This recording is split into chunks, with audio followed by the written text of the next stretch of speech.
Have you tried running an AAB test in LinkedIn? No, I actually did say AAB test. We're talking about AAB testing in this week's episode of the LinkedIn Ads Show.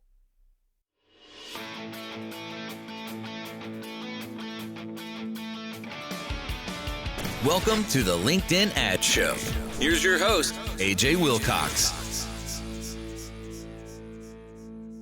Hey there, LinkedIn Ads fanatics. As he said, I'm AJ Wilcox. I'm the host of the weekly podcast, the LinkedIn Ads Show. And I'm thrilled to welcome you to the show for advanced B2B marketers to evolve and master LinkedIn ads and achieve true pro status. Today's episode revolves around a tactic, a testing strategy that I've been using for lots and lots of years. And after talking around with other digital marketers, I found that most have not heard of AAB testing. So I'm really excited to share this with you because it's been super helpful to me over time. I do want to let you know that this podcast is sponsored by b2linked.com. We are the ad agency 100% dedicated to LinkedIn ads, and we have been since 2014. You know, back before it was cool.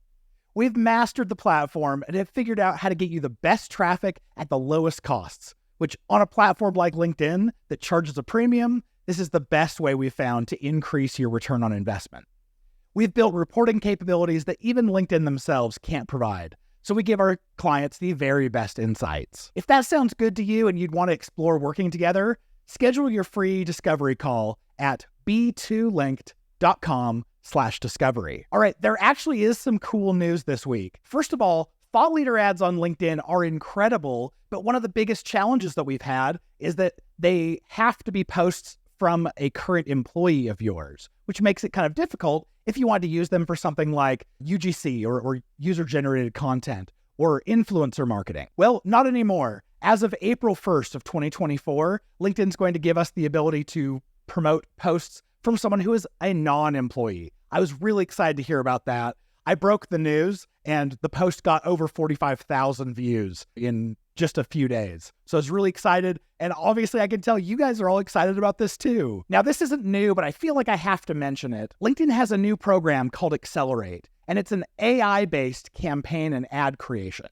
And it's where you basically hand the reins over to LinkedIn and say, here, you go and create an audience and ads around a specific landing page. Now, personally, this isn't something I've been very excited about because I feel like so much of the value behind having AI create something for you is if you don't know how to do it yourself. That's obviously what we do here at B2Linked. We are really good at creating campaigns and ads for our clients. So no big reason to kind of hand the reins over to LinkedIn and see how they handle it. But in our community, in the LinkedIn Ads Fanatics community, one of the people who've been testing it out said that one of the big disappointments was that it doesn't let you affix tracking parameters onto the URLs from the ads. That's a big weakness because obviously we really care about tracking. But I'd love to hear from you about your experience with Accelerate. Have you tested it out, tried it? What sort of results have you seen? And how did you like the output? All of this would be really cool to hear. I also don't know when this happened, but I checked and inside of LinkedIn's newsfeed, it used to have an ad every 5 slots. Right now, it's every 4. I'm really unhappy about it.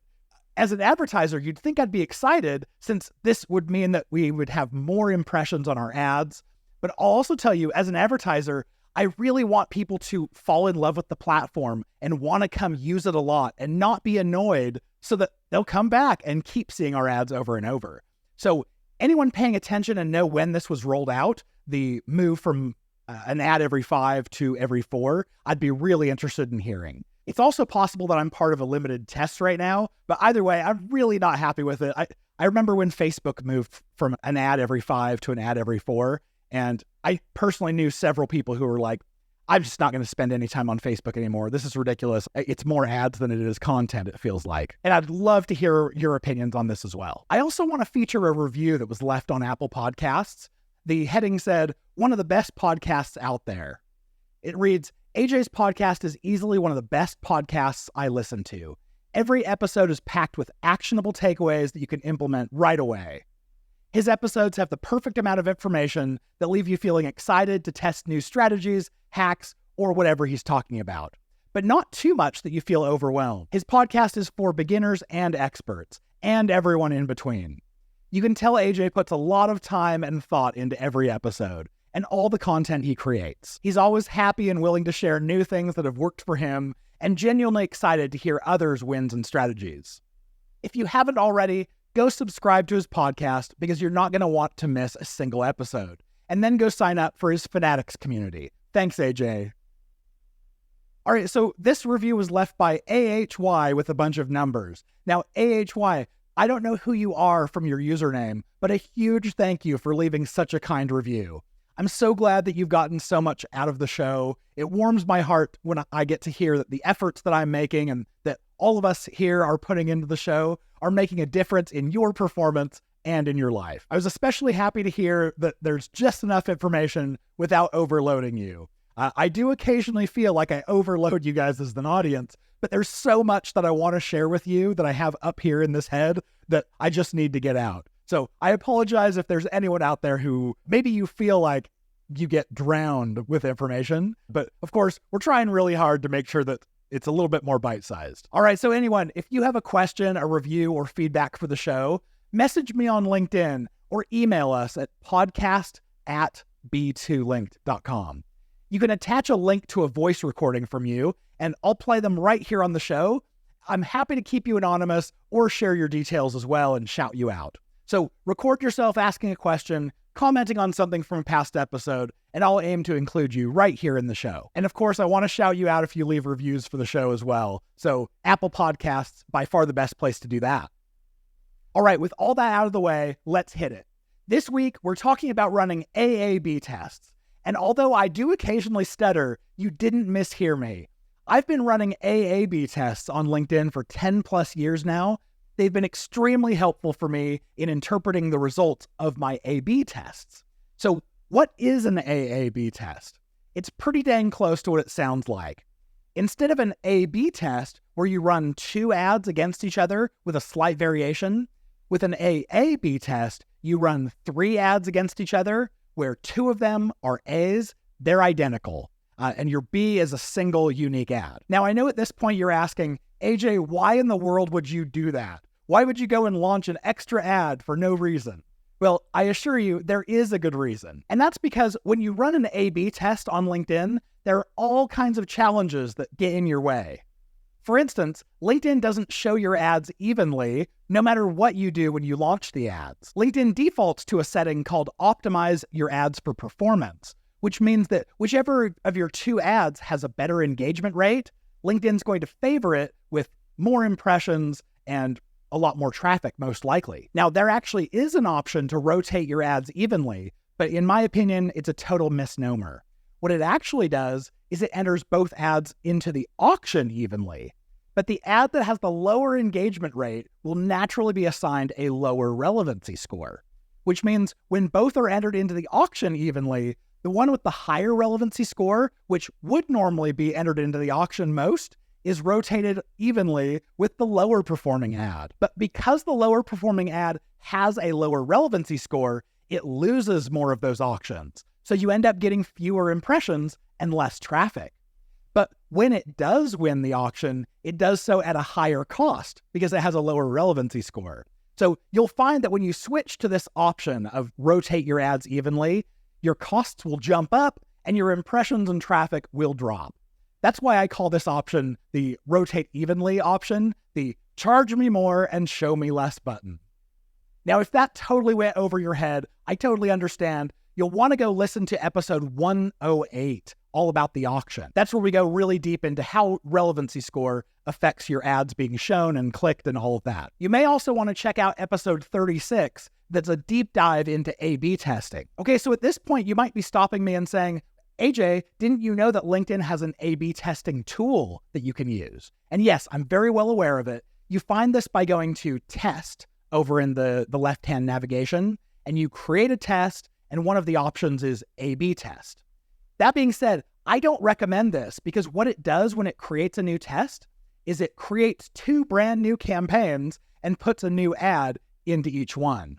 And so much of the benefit of running evergreen campaigns on LinkedIn is that we are investing into history in campaigns. And having that history in our campaigns means that when we launch something new in it, we get the benefit of that history. That's preferred pricing and preferred delivery, because when we launch new ads into them, LinkedIn doesn't have to wonder how credible the advertiser is, because it can look in history and see we've spent thousands, tens of thousands, hundreds of thousands of dollars on this campaign. So you end up getting really the benefit of the doubt from the LinkedIn auction. And so when you use this A/B testing tool, you're creating new campaigns that you just have to throw away afterwards. I'll also tell you that LinkedIn's auction performance is sometimes hard to understand and interpret, and it's even flawed occasionally. But how could I even tell that that's the case? Well, you can tell by actually doing what we're talking about today, running an AAB test. This allows us to run an A/B test and at the same time get a temperature check for how much confidence you should actually place in the outcome of this A/B test.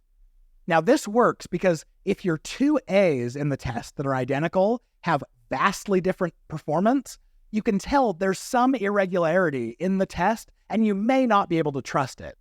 If your A's, though, are really similar in performance, you can have the confidence that your A/B test results are likely sound and you can trust them. All right, so how do you evaluate these AAB tests? Well, most of the time with an A/B test, I'm evaluating the creative and the copy of an ad. Which imagery is the most eye-catching? Well, that's going to show up in your click-through rates, because the more of a thumb stopper your image is, the more people are going to read your ad copy and see they actually do want to click. And then what about your ad copy? You have a motivation or hook in that copy, and that's trying to grab attention, and it's giving them a strong call to action and tells them why they should be paying attention. So this also affects your click-through rates. Now, it can influence your conversion rates as well, but that's usually not the primary metric that I'm evaluating these A/B tests on. So since click-through rate is the main metric that we're going to be watching in our A/B tests, what you do is you start watching for large differences in your click-through rates between the elements that you're testing.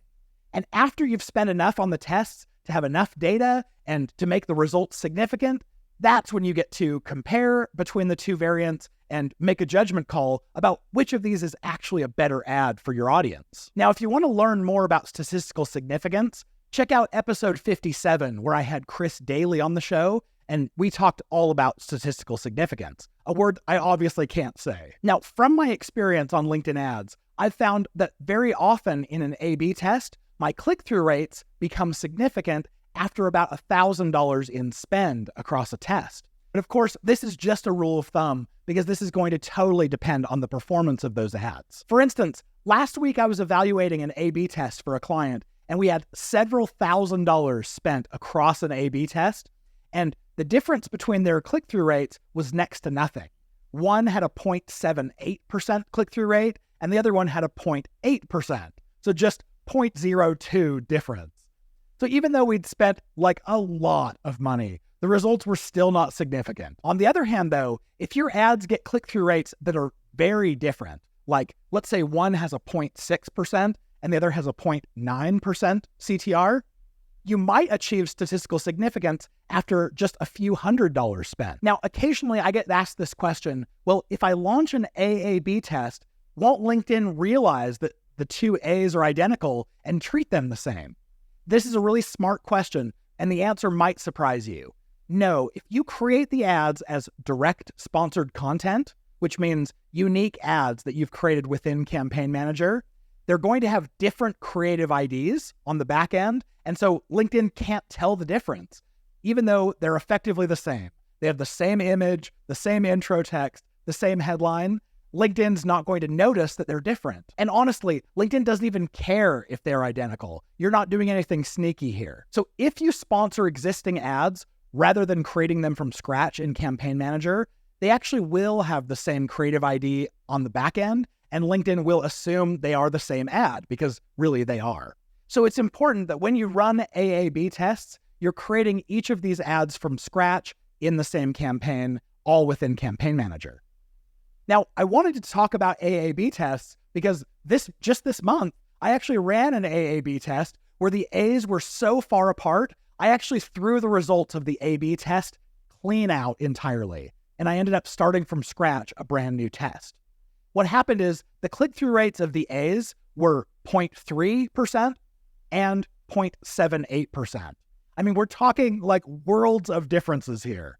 And then you compare that with the B ad that had a 0.54% click-through rate, so right in between. And I knew I couldn't trust this test because the same exact ad having a 0.3% and a 0.78% click-through rate over a couple $1,000s spent makes absolutely no sense. I can't come up with a reason that would explain why the same ad would have such varying difference. So I'd love to hear if you've launched AAB tests in the past, what your experience was. And I'd also love to hear the results of your AAB tests after you hear this episode and then go launch one of your own. Message me on LinkedIn or email us at podcast@b2linked.com, and I'd love to hear all about your experience. Okay, in the episode show notes, you'll see links to each of these resources. But I have a link to the announcement of LinkedIn Accelerator, the AI-based creation of your campaign and ads, as well as the announcement about thought leader ads being able to promote posts of a non-employee. That was super exciting. We also have a deep dive into the LinkedIn ads auction, all about relevancy score. That's episode 108, if you haven't heard that. We also have the episode all about A/B testing that does a deep dive. That's episode 36. I also mentioned episode 57, where we had Chris Daly come talk about statistical significance. That one is an absolute must listen, all about the LinkedIn ads testing methodology. Now, if you're not already a member of the LinkedIn ads Fanatics community, what are you waiting for? Go to fanatics.b2linked.com and sign up. For a very low monthly fee, you'll get access to all of the top minds in LinkedIn ads, all sharing what's working for them, bouncing ideas off each other. It's a fantastic place to learn more and buoy up all of the performance that you're seeing. As a member of the LinkedIn Ads Fanatics, you'll also have free access to all 4 of our courses that take you from absolute beginner to total LinkedIn Ads expert and pro, maybe even ninja. So again, that's fanatics.b2linked.com. Now, if this is your first time listening, welcome. We're super excited to have you here. Make sure to hit that subscribe button so you hear us again next week. But if this is not your first time listening, if you're a loyal listener, the very best thing that you can do is go and leave us a review on Apple Podcasts. That is by far the very best way you can say thank you for the hours and hours every week that it takes to put this show together and give you the absolute best of all of the LinkedIn ad strategies that we've researched and ideated over the years. Now, do you have questions, suggestions, or corrections for the show? Reach out to us at podcast@b2linked.com. And with that being said, we'll see you back here next week. I'm cheering you on in your LinkedIn ads initiative.